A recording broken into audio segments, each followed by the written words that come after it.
Dears, welcome back to Silent Learning. It's me Rohit. മക്കളെ, number systems എന്ന ചാപ്റ്ററിൽ നമുക്ക് നമ്പർ ലൈനിൽ മാർക്ക് ചെയ്യാനുള്ള ക്വസ്റ്റ്യൻസ് വരാറുണ്ട് അല്ലെ. NCERT ടെക്സ്റ്റ് ബുക്കിൽ ഒരുപാട് ക്വസ്റ്റ്യൻസ് അങ്ങനത്തെ ഉണ്ട്. ചെറിയ ചെറിയ നമ്പേഴ്സ് എന്നാണ് തുടക്കം. √2, √3, √5 വരെയൊക്കെ. ഇതൊക്കെ സിമ്പിളാണ് അല്ലെ. √2 നിങ്ങൾക്ക് അറിയാം, വണ്ണും വരച്ചിട്ട് ഒരു റൈറ്റ് ആംഗിൾ ട്രയാംഗിളിന്റെ ബേസും ഹൈറ്റും ആക്കിയിട്ട് 1 സെന്റിമീറ്റർ വരയ്ക്കുക. എന്നിട്ട് ഹൈപ്പോട്ടനസ് വരച്ചാൽ അത് √2 ആയി. അതിനെ പിന്നെ കോമ്പസ് ഉപയോഗിച്ച് നമ്പർ ലൈനിലേക്ക് വരയ്ക്കുക. ഈ സംഭവം നിങ്ങൾക്ക് അറിയാം. അതിന്റെ മേലെ ഒരു 1 സെന്റിമീറ്ററോടെ വരച്ചിട്ട് √3 ആക്കാം. അങ്ങനെ √5 വരെയൊക്കെ ഈസി ആയിട്ട് നമുക്ക് കൊണ്ടുപോകാം.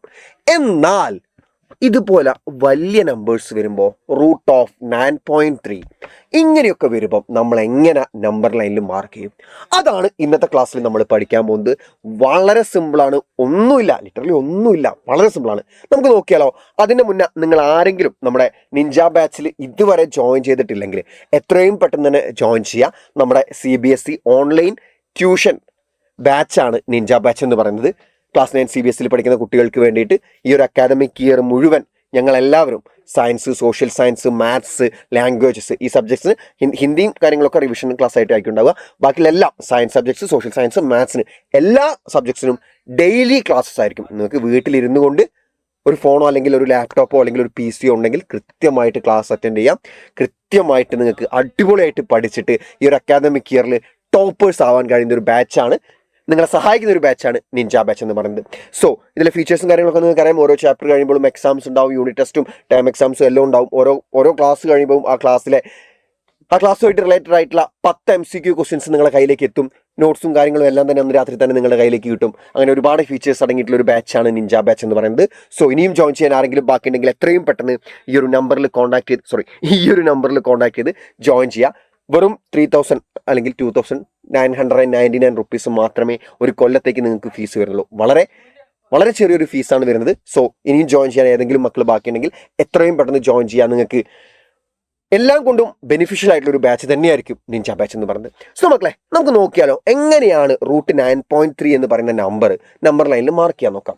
അപ്പോൾ നിങ്ങൾ ആദ്യം ഇവിടെ റൂട്ട് ഇല്ലാന്ന് വിചാരിക്കും. റൂട്ട് ഇല്ലെങ്കിൽ ഏതാ നമ്പർ 9.3 അല്ലെ. റൂട്ട് ഒഴിവാക്കിയുള്ള നമ്പർ ഏതാ 9.3. ആ നമ്പർ മക്കള് ഒരു ലൈനാക്കി വരയ്ക്കുക. ഒരു ലൈനാക്കിയിട്ട് വരയ്ക്കുക. സ്കെയിൽ എടുക്കുന്നു. 9.3 എന്നുള്ള നമ്പർ വരയ്ക്കണം. ഏത് നമ്പറാണ്? 9.3. ഏകദേശം 9.3 അങ്ങോട്ട് വരയ്ക്കുക. 9 ആയി, 0.1, 0.2, 0.3, 9.3. യെസ്, 9.3 യെസ്, 9.3 നമ്മൾ വരച്ചു. എന്നിട്ട് നമ്മൾ എന്ത് ചെയ്യുക? ഒരറ്റത്ത് A എന്ന് പേര് കൊടുക്കുക, മറ്റേ അറ്റത്ത് B എന്ന് പേര് കൊടുക്കുക. ഓക്കെ, A എന്നും B എന്നും പേര് കൊടുത്തു. B ശരിയായില്ലേ? A എന്നും B എന്നും പേര് കൊടുത്തു. എന്നിട്ട് വീണ്ടും സ്കെയിൽ എടുക്കുക. എന്നിട്ടോ കളർ മാറ്റുന്നു വേണ്ട, കളർ തന്നെ മതി. കളർ മാറ്റുന്നു വേണ്ട, ഞാനിവിടെ കളർ ജസ്റ്റ് ഒന്ന് മാറ്റിയെന്നേ ഉള്ളൂ കേട്ടോ. ഓക്കെ, വീണ്ടും പെൻസിൽ എടുത്തിട്ട് നിങ്ങൾ എന്ത് ചെയ്യാന്ന് വെച്ചാൽ ആ Bയിൽ നിന്ന് 1 സെന്റിമീറ്റർ കൂടെ കൂട്ടി വരയ്ക്കുക. അതിനാദ്യം എന്ത് ചെയ്യണം? ആ സ്കെയിൽ ഒന്ന് നീക്കിയിട്ട് ആ 9 വരുന്ന ഭാഗം Bയിൽ കൊണ്ടുവച്ചു. എന്നിട്ട് 1 സെന്റിമീറ്റർ കൂടെ നീട്ടി വരയ്ക്കുക.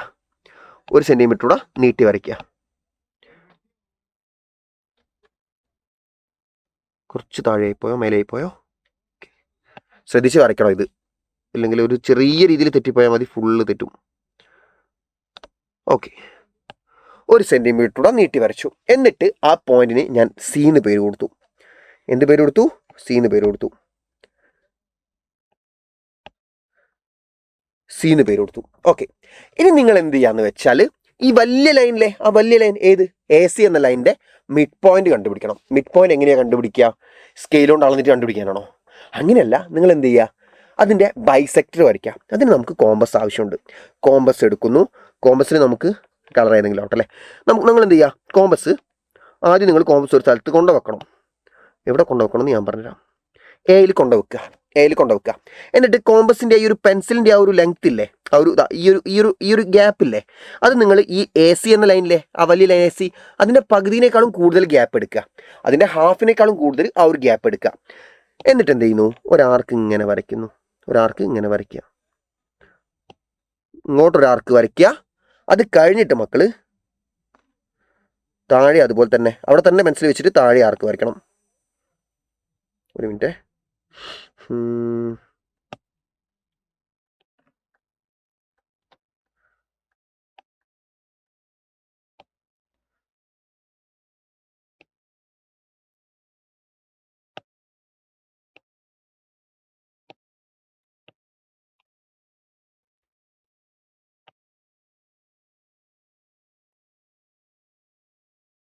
യെസ്, താഴെ അതേപോലെ ആർക്ക് വരയ്ക്കുക. എന്നിട്ട് അതേ കോമ്പസ്, അളവിലൊന്നും മാറ്റം വരുത്തരുതേ, സെയിം കോമ്പസ് നിങ്ങൾ എടുക്കുക. സെയിം കോമ്പസ് നിങ്ങൾ എടുത്തിട്ട് സി എന്ന പോയിന്റ് കൊണ്ടുവയ്ക്കുക. ആദ്യം എയിൽ കൊണ്ടുവച്ചിട്ട് ഇങ്ങനെ മേലെ ആർക്ക് വെച്ചു, താഴെ ആർക്ക് വെച്ചു. എന്നിട്ട് സിയിൽ കൊണ്ടുവച്ചിട്ട് നേരെ ആ പെൻസിൽ ഇങ്ങോട്ടേക്ക് തിരിക്കുക. Yes yes yes yes yes yes. എന്നിട്ട് വീണ്ടും ആർക്ക് വരയ്ക്കുക, മേലെ ആർക്ക് വരയ്ക്കുക. അതേപോലെ പെൻസിൽ താഴോട്ട് കൊണ്ടുവന്നിട്ട് താഴെ ആർക്ക് വരയ്ക്കുക. യെസ്, കോമ്പസിൻ്റെ പരിപാടി കഴിഞ്ഞു. അപ്പം സെയിം അളവാണ് നമ്മൾ കോമ്പസിൽ എടുക്കുന്ന അളവ്, സെയിം അളവ്. പകുതിനേക്കാളും കൂടുതൽ എത്രയായാലും കുഴപ്പമില്ല. ആ എ സി എന്ന ലൈൻ്റെ പകുതിനേക്കാളും കൂടുതൽ കോമ്പസിലെടുത്തു, അത് എത്രയായാലും കുഴപ്പമില്ല. എന്നിട്ട് എയിൽ വെച്ചിട്ട് മേലെയും താഴെ ഒരു ആർക്ക് വരച്ചു, സിയിൽ വെച്ചിട്ട് മേലെയും താഴെ ഒരു ആർക്ക് വരച്ചു. ആ രണ്ടാർക്കും, മേലുള്ള രണ്ടാർക്കും കൂട്ടിമുട്ടുന്ന പോയിന്റിലെ ആ 2 പോയിന്റ്സ് കണക്ട് ചെയ്തിട്ട് ഒരു ലൈൻ വരയ്ക്കാം. ആ 2 പോയിന്റ്സ് കണക്ട് ചെയ്തിട്ട് നമ്മൾ ഒരു ലൈൻ വരയ്ക്കുന്നു. Okay, set. ആ ലൈൻ നമ്മുടെ എ സിനെ ടച്ച് ചെയ്യുന്ന പോയിന്റ് ഉണ്ടല്ലോ, ആ പോയിന്റ് ആണ് മക്കളെ അതിൻ്റെ മിഡ് പോയിന്റ്. ആ പോയിന്റ് ആണ് അതിൻ്റെ മിഡ് പോയിന്റ്. എന്തിൻ്റെ മിഡ് പോയിന്റ്? എന്തിൻ്റെ മിഡ് പോയിന്റ്? എ സി എന്ന ലൈൻ്റെ മിഡ് പോയിന്റ്. അതായത് ഏത് പോയിന്റ്? ഇതാ ഈ ഒരു പോയിന്റ്. ആ പോയിന്റ് ഞാൻ പേര് ഡി എന്ന് കൊടുത്തു. ABCD. ഓക്കെ ആണല്ലോ. ഇനി നിങ്ങൾ ഡി സെൻറ്ററായിട്ട്, കോമ്പസിൻ്റെ ആവശ്യം കഴിഞ്ഞിട്ടില്ല. ഇനി മക്കൾ ഡി സെൻറ്ററായിട്ട് ഒരു സെമി സർക്കിൾ വരയ്ക്കണം. ഡി സെൻറ്ററായിട്ട് ഒരു സെമി സർക്കിൾ വരയ്ക്കുക. എങ്ങനെയാ? അതിൻ്റെ റേഡിയസ് DA ആയിരിക്കണം. DA ആയിരിക്കണം. അഥവാ കോമ്പസ് എടുക്കുക. എന്നിട്ട് കോമ്പസിൻ്റെ ആ ഒരു എഡ്ജ്, ഈ ഒരു എഡ്ജ് നേരെ ഡിയിൽ കൊണ്ടുവെക്കുക.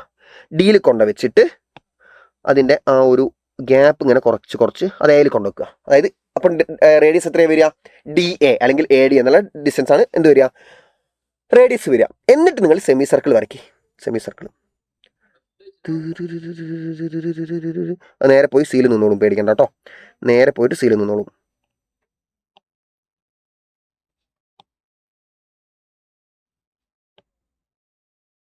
യെസ്, സെമി സർക്കിൾ ആയല്ലോ. അടുത്ത സ്റ്റെപ്പ് എന്ന് പറയുന്നത് ബിയിൽ നിന്ന് ആ സർക്കിളിലേക്ക് പെർപെൻഡിക്കുലർ വരയ്ക്കുക. ബി എന്ന പോയിന്റിൽ നിന്ന് AC എന്ന ലൈനിന് പെർപെൻഡിക്കുലർ ആയിട്ട് മേലോട്ടേക്ക് ഒരു ലൈൻ വരയ്ക്കുക. എങ്ങനെ വരയ്ക്കും? നിങ്ങൾക്ക് സ്കെയിൽ ഉപയോഗിക്കാം വേണമെന്നുണ്ടെങ്കിൽ.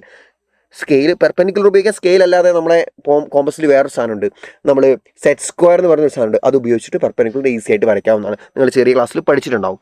ഓക്കെ, നമുക്ക് നോക്കാം. ഞാനിവിടെ സെറ്റ് സ്ക്വയർ ഉപയോഗിക്കുന്നില്ല.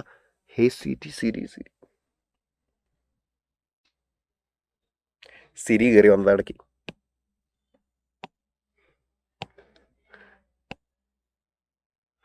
ഓക്കെ, ഞാനിവിടെ പെർപെൻഡിക്കുലർ ഡയറക്റ്റ് ആയിട്ട് വരയ്ക്കുകയാണ്. എനിക്ക് അതിൻ്റെ ഒന്നും ആവശ്യമില്ലെന്ന് പറഞ്ഞേ.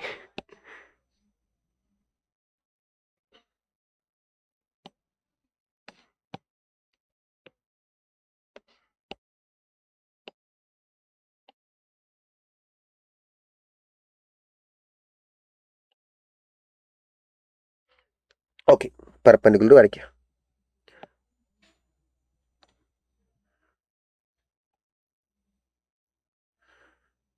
ഓക്കെ, സോ ആ ലൈനിൻ്റെ ആ ടച്ച് ചെയ്ത പോയിന്റിലെ, സർക്കിളിനെ ടച്ച് ചെയ്ത പോയിന്റ് എന്തെങ്കിലും ഒരു പേര് കൊടുക്കുക. ABCD എന്ന് പേര് കൊടുക്കുക. സോ മക്കളെ, ഈ BE എന്ന ലൈനിൻ്റെ ലെങ്ത് ആണ് √9.3 എന്ന് പറയുന്നത്. BE എന്ന ലൈനിൻ്റെ ലെങ്ത് ആയിരിക്കും √9.3 എന്ന് പറയുന്നത്. ഈ ലൈനിൻ്റെ ലെങ്ത് ആണ് √9.3. കഴിഞ്ഞില്ല. നമ്മളോട് ഇത് √9.3 എന്ന ലെങ്ത്തുള്ള ലൈൻ വരയ്ക്കാനല്ല പറഞ്ഞത്, √9.3 നമ്പർ ലൈനിൽ മാർക്ക് ചെയ്യാനാണ് പറഞ്ഞത് അല്ലേ. സോ നിങ്ങൾ എന്ത് ചെയ്യുക? B എന്ന പോയിന്റ് 0 ആയിട്ട് അസ്യൂം ചെയ്യുക. നമ്പർ ലൈനിൽ 0 എന്ന നമ്പറാണ് B എന്ന പോയിന്റ് എന്ന് വിചാരിക്കുക. ഞാനത് ബ്ലൂ കളറിൽ മാർക്ക് ചെയ്യാം. B എന്ന പോയിന്റ് 0 ആയിട്ട് അസ്യൂം ചെയ്തു. എന്നിട്ട് എന്ത് ചെയ്യണം? നമുക്ക് നമ്പർ ലൈൻ അവിടെ നിന്ന് നീട്ടി വരയ്ക്കുക.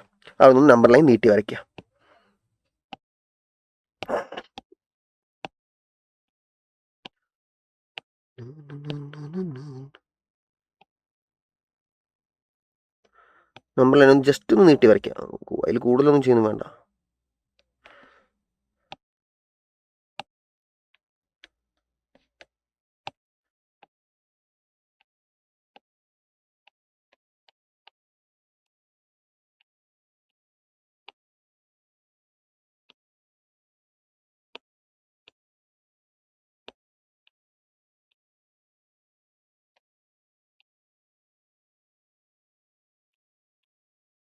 ചുമ്മാ ഒന്ന് നീട്ടി വരച്ചു, നീട്ടി അങ്ങോട്ട് വരച്ചിക്കാം.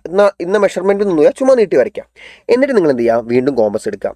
വീണ്ടും കോമ്പസ് എടുത്തിട്ട് കോമ്പസിൻ്റെ ആ ഒരു എഡ്ജ് ഉണ്ടല്ലോ, ആ ഒരു എഡ്ജ് നിങ്ങൾ ബിയിൽ കൊണ്ടുവെക്കുക. എന്നിട്ട് നമുക്ക് വേണ്ടത് ആ BE എന്ന ലെങ്ത്തിനെ നേരെ നമ്മുടെ നമ്പർ ലൈനിലേക്ക് ഷിഫ്റ്റ് ചെയ്യണം. അതിനെന്ത് ചെയ്യുക, കോമ്പസിൻ്റെ ആ ഒരു ഷാർപ്പൻ എഡ്ജ് ബി എന്ന പോയിന്റ് കൊണ്ടുവെക്കുക. പെൻസിൽ എടുത്തിട്ട് ഇയിൽ കൊണ്ടുവെക്കുക. പെൻസിൽ എടുത്തിട്ട് ഇയിൽ കൊണ്ടുവെക്കണം. പെൻസിൽ ഇങ്ങനെ ചെറുതാക്കി ഇയിൽ കൊണ്ടുവെക്കുക. ഇതിൽ നിന്നോ അത്, യെസ്, ഇയിൽ നിന്നു. ജസ്റ്റ് ഒന്ന് കുറച്ചുകൂടെ മേലോട്ട് പോകണം അല്ലേ. യെസ്, ഇയിൽ നിന്നു. എന്നിട്ട് എന്ത് ചെയ്യുക, അവിടുന്ന് താഴോട്ടേക്ക് ആർക്ക് വരയ്ക്കുക. എങ്ങനെ, ഇങ്ങനെ ആർക്ക് വരച്ചു. ആ ആർക്ക് ആ ലൈനെ ടച്ച് ചെയ്യുന്ന പോയിന്റ് കണ്ടോ, അതാണ് റൂട്ട് 9.3. അതാണ് റൂട്ട് ഓഫ് 9.3. ഏത് പോയിന്റാടാ, അതാ ഈ പോയിന്റ്, ഈ പോയിന്റ്. ആ പോയിന്റാണ് റൂട്ട് ഓഫ് 9.3 എന്ന് പറയുന്ന പോയിന്റ്. അപ്പോൾ ഏത് നമ്പർ വന്നാലും ഇങ്ങനെ തന്നെ നിങ്ങൾ ചെയ്തോളാം. കൃത്യമായിട്ട് നിങ്ങൾക്ക് ആ ഒരു ക്വസ്റ്റ്യനുള്ള ഫുൾ മാർക്കും ലഭിക്കുന്നതായിരിക്കും. വളരെ സിമ്പിളാണ്, ഒന്നുമില്ല. ഇപ്പോൾ റൂട്ട് 8.4 ആണെങ്കിൽ നിങ്ങൾ എന്ത് ചെയ്യുക, 8.4 വരയ്ക്കുക, 1 സെൻറ്റിമീറ്ററൂടെ കൂട്ടി വരയ്ക്കുക. എന്നിട്ട് മൊത്തത്തിലുള്ള ലൈൻ്റെ ബൈസെക്ടർ വരയ്ക്കുക. എന്നിട്ട് ആ പോയിന്റ് മിഡിൽ പോയിന്റ് ആക്കിയിട്ട് ഒരു സെമി സർക്കിൾ വരയ്ക്കുക. എന്നിട്ട് നമ്മുടെ 8.3 വെച്ചിട്ട് ഉള്ളൊരു പോയിന്റ് അല്ലേ, ബി എന്ന പോയിന്റ്, അവിടെ നിന്ന് മേലോട്ടേക്ക് പെർപെൻഡിക്കുലർ ലൈൻ വരയ്ക്കുക. ആ ലൈനിനെ പിന്നെ ഷിഫ്റ്റ് ചെയ്തിട്ട് നേരെയുള്ള ലൈനിലേക്ക് ആ ലൈൻ നീട്ടി വരച്ചിട്ട് അതുമിലേക്ക് ഷിഫ്റ്റ് ചെയ്യുക. എന്നിട്ട് നമ്പേഴ്സ് മാർക്ക് ചെയ്ത് കൊടുക്കുക. ബിക്ക് 0 എന്ന് കൊടുക്കുക. സോ നമ്മൾ നമ്പർ ലൈനിൽ റൂട്ട് 9.3 ഈസി ആയിട്ട് മാർക്ക് ചെയ്ത് കഴിഞ്ഞു. സോ മക്കളെ, വളരെ സിമ്പിളായിട്ട് നിങ്ങൾക്ക് മനസ്സിലായിട്ടുണ്ടെന്ന് വിചാരിക്കുന്നു. കൃത്യമായിട്ട് നിങ്ങൾക്ക് മനസ്സിലായോ ഇല്ലയോ എന്ന് ഈ വീഡിയോയുടെ ഇടയിൽ കമൻറ്റ് ചെയ്യാൻ മറക്കാതിരിക്കുക. സോ ഇനിയും ആരെങ്കിലും നമ്മുടെ നിഞ്ച ബാച്ചിൽ ജോയിൻ ചെയ്യാണ്ടെങ്കിൽ താഴെ കൂടെ ഓടിക്കളിക്കുന്ന നമ്പറിൽ കോൺടാക്ട് ചെയ്തിട്ട് എത്രയും പെട്ടെന്ന് ഡീറ്റെയിൽസ് ഒക്കെ അന്വേഷിക്കുക. നിങ്ങൾക്ക് ഓഫ്ലൈൻ ക്ലാസ് എടുത്താലേ, അതായത് ചില കുട്ടികളുണ്ടാവും അവർക്ക് ഓഫ്ലൈൻ ക്ലാസ് പോയാലേ മനസ്സിലാവുള്ളൂ. ഓൺലൈൻ ക്ലാസ്സിൽ ഇരിക്കാൻ അന്നപ്പോൾ തന്നെ ചിലപ്പോൾ ഇൻസ്റ്റഗ്രാം നോക്കാൻ തോന്നും, ഗെയിം കളിക്കാൻ തോന്നും. അങ്ങനെയുള്ളവർ ജോയിൻ ചെയ്തിട്ട് കാര്യമൊന്നുമില്ല. ചുമ്മാ ജോയിൻ ചെയ്തിട്ടുള്ളത്. പഠിക്കുന്നുണ്ടെങ്കിൽ മാത്രമേ നിങ്ങളെല്ലാവരും തന്നെ ജോയിൻ ചെയ്യാൻ പാടുള്ളൂ. പഠിക്കുന്നുണ്ടെങ്കിൽ നിങ്ങൾക്കത് ഏറ്റവും വേർത്തുമായിരിക്കും. Okay, so see you all in another video. By.